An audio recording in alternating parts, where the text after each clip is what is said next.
Hello guys! Ngayon naman po ay gagawa ulit ako ng isa pang dress para naman sa kay Bernadette.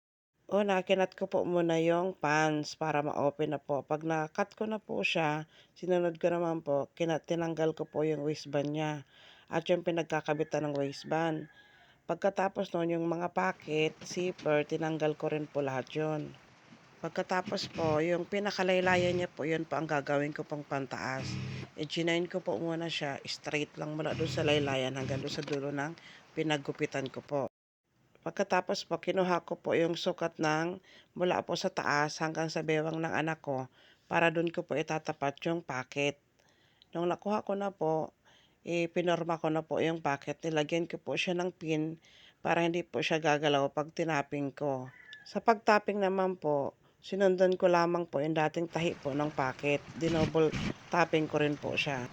Tapos yung dinastas ko po na waistband, dahil nakabuka na po siya, tinahian ko lamang po siya ng straight. Katapos po, kinabit ko na po yung pinaka shoulder strap niya doon po sa dress.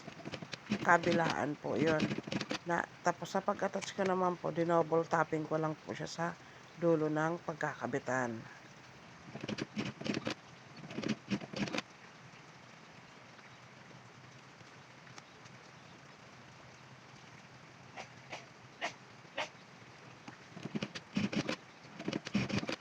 Yung sa back part naman po niya, kinuha ko lang po yung kung hanggang saan yung bewang ng anak ko. Kasi yun po yung simula po ng joining pababa. Kasi yung taas po no, naka-open dahil lalagyan ko po siya ng zipper. Tapos po noon, in-overlock ko na po siya yung sa yung dugtungan niya po sa front. Isang straight lang po yon. Yung sa back naman po niya, mula bewang pababa, naka-close yung pag-overlock. Mula bewang pataas naman po ay naka-open kasi lalagyan ko po yun ng zipper. Tapos, yung laylayan din po niya ay in-overlock ko at saka yung mga dulo po ng shoulder strap.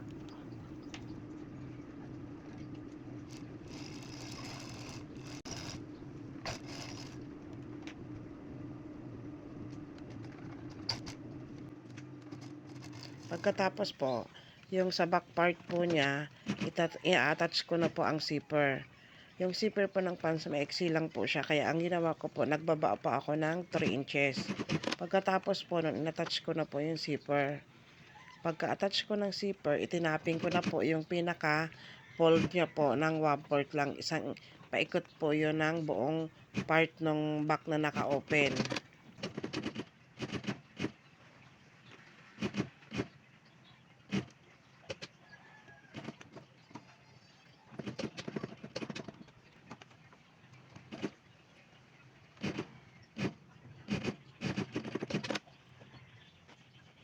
Yung sa front part po ng dress, sa dulo po ng shoulder strap, yung pinaka-senterera po ng pants, ginamit ko po siyang design. Pina-XX ko lang po siya dyan sa dulo ng shoulder strap. Yung sobra po doon sa waistband na pinanggamit ko sa shoulder strap, ay ginawa ko naman po siyang ribbon. Dalawang ribbon po ang nagawa ko doon para naman po design siya doon sa harap ng front dress po natin.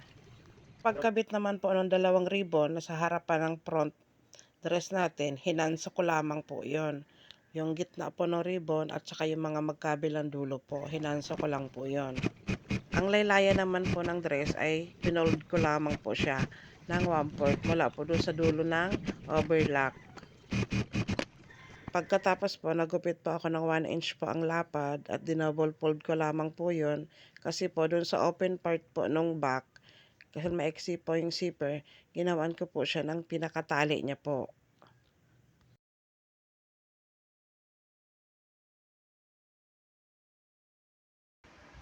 Ito na po ang natapos kong dress para kay Bernadette. Please like and share.